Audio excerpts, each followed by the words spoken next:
YouTube? This is Average Joe's Fantasy Football, and this is Steve here for another mock draft for this upcoming season. Now we are on the third position in a 10-man PPR league. Again, we are using the Sleeper app to help you guys, at least hopefully help you guys, have an idea, understanding of what I'm thinking about when I do a draft, and hopefully help you guys pick out the best possible team for you guys. If you're new to the channel, please feel free to hit that subscribe button. Hit the like button if we've given you some great content. And of course, follow us on our socials, Twitter, Instagram. That way we can answer any questions you have, especially for the upcoming season and then of course during the season. We're here to make sure you guys have the best possible chance to win. So I'm going to make it pretty simple. Again, we are going into a PPR 10-man league to help you guys out, picking the right selections, and then again, my thought process of what and why I picked those particular players. So let's move into the third position. All right. So with the third position, what you're going to see is a kind of a almost prime spot. Most people typically like being within the third to possibly the seventh spot maybe, right? This is kind of that, I call it the meat and potato position. So if you happen to be in that realm, you typically will have a overall very strong team, meaning you've got great running backs, receivers, and so on and so forth. Where sometimes the first and maybe the 10th pick can be a little bit more of a challenge where you have maybe a stud in certain positions, but then maybe your depth isn't quite there. So I've got this set to about 1.5 minutes per pick, where I'm obviously not going to take a full 1.5 minutes, but I will give you some depth of why I'm going into that particular position, why that player in that particular time, and hopefully give you some insight when you start doing some of your own mock drafts for the upcoming season.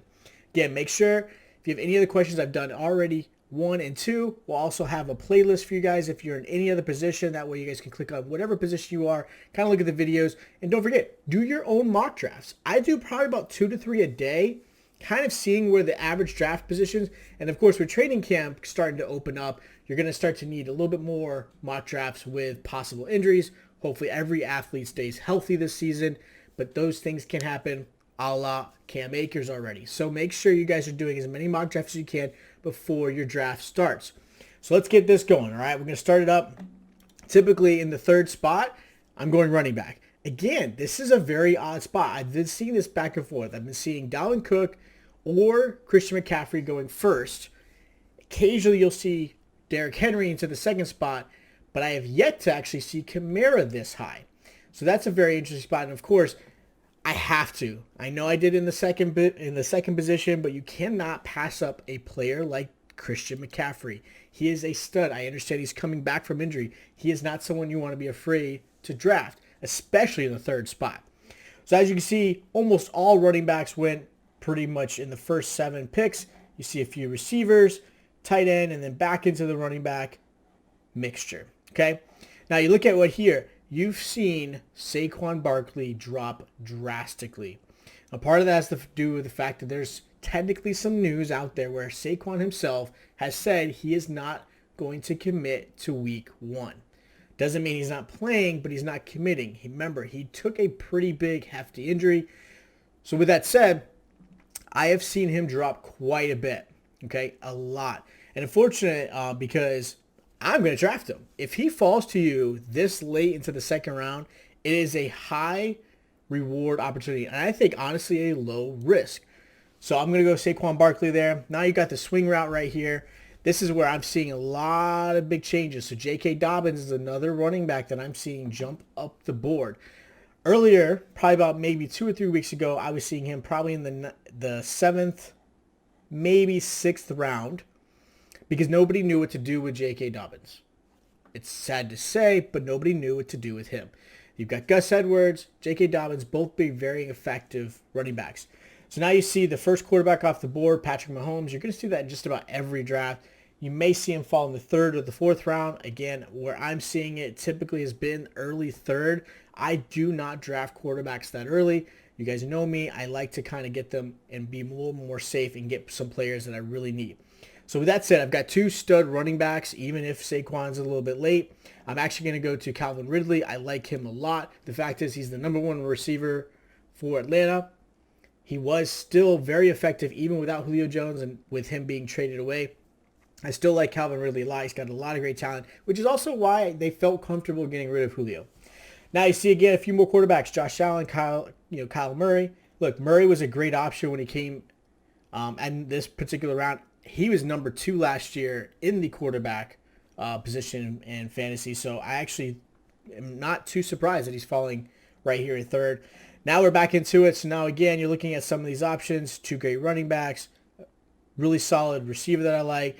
Now you could go back and forth between Terry McLaurin and Amari Cooper. The one that I feel the safest, okay, and again, this is where you've got to have the ability.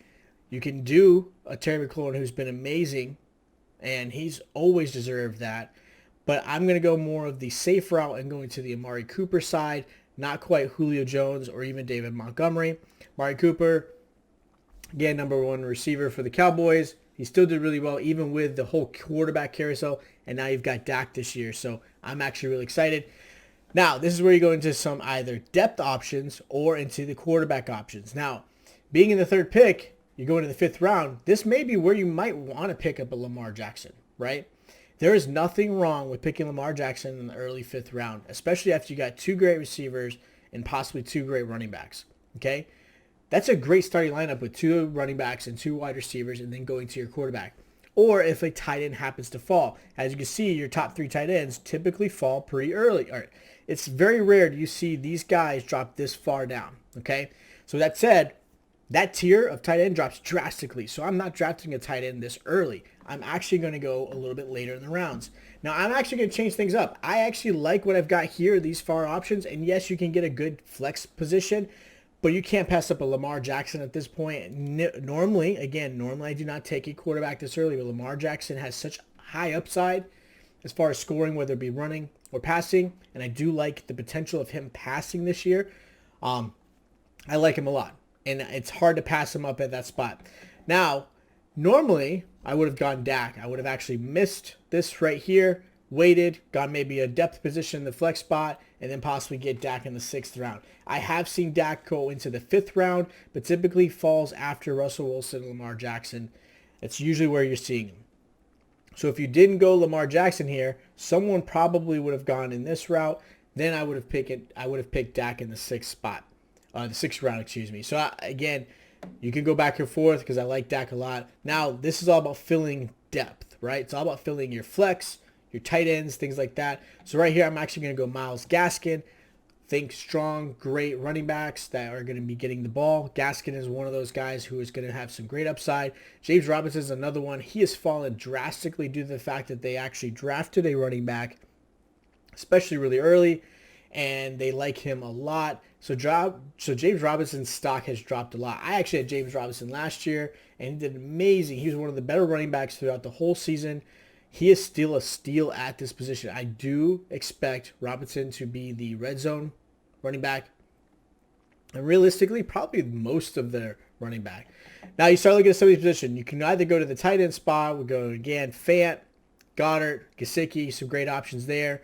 You could also go into maybe a possible running back. But since we've already picked, I want to get a 3rd receiver. This is where I'm either going to go Brandon Ayuk, who's a great option. Again, did great stuff. Deebo Samuel's back. A lot more of a healthy lineup, again, for everybody. But I like Deontay Johnson here. Deontay Johnson's a great pick here for the Steelers. If you saw anything, Big Ben looks really good. He's in great shape compared to what he's been in the past. Deontay Johnson is definitely his number 1 receiver. It's not Juju. So I like him a lot, even though you're still seeing Juju get picked pretty high. And this one's the one I actually see a lot, very, very high. It's amazing to me that Trevor Lawrence, who has yet to play, is being drafted higher than some of the other quarterbacks that you're seeing. And I have a video coming up to some quarterbacks to avoid. I'm not saying Trevor Lawrence is one of them, but I'm going to have a video dropped for you shortly that will tell you some quarterbacks you want to avoid that are being drafted too high. I mean, how do you get Lawrence above Aaron Rodgers? I understand Aaron Rodgers going through a lot, but that's a little too much for me. Again, I'm going to continue with the depth part. This is where, again, I'm taking the risk of going to possibly tight end in this area, maybe the 10th round. So here, I'm going to go depth, right? So with depth, you're looking at what running back options there are and what wide receiver positions there are. So if you look at these spots here, there's really not a whole lot that I would reach. These are very big reaches. I'm not crazy about them. So I'd probably go back into the wide receiver spot. One of the spots I do like a lot, one of the players I do like a lot is Jerry Jeudy or Robbie Anderson. Some great options here. I actually like Jerry Jeudy a little bit better. Again, part of it is the fact that he showed some great signs, and you got Sutton back this year. So I like Jeudy a lot. Now we're looking back into this. I'm not going to pick another receiver. I've already got 4 receivers. I don't necessarily need to go that route. What I do want to do is pick another running back. So now we start looking at running backs, and this is where you have to, look, you need some depth. Sometimes you feel like you're reaching in these particular spots, right? You're starting to see some of the tight ends go. You might be able to get away with a tight end here. If you look at tight ends, we still have Fant, Gesicki, Gronk, Tonyan, Irv Smith. You still have some really good options. I'm not going to pick them yet. As far as running backs go, this is kind of where I'm either going to look at the David Johnson particular spot, or I actually like Damian Harris. It's a little too early, so I'm actually going to go to the David Johnson route.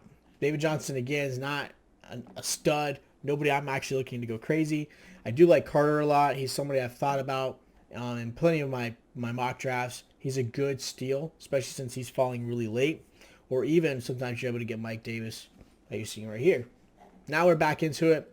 Again, Damian Harris, another great option. You look at the receiver options, okay.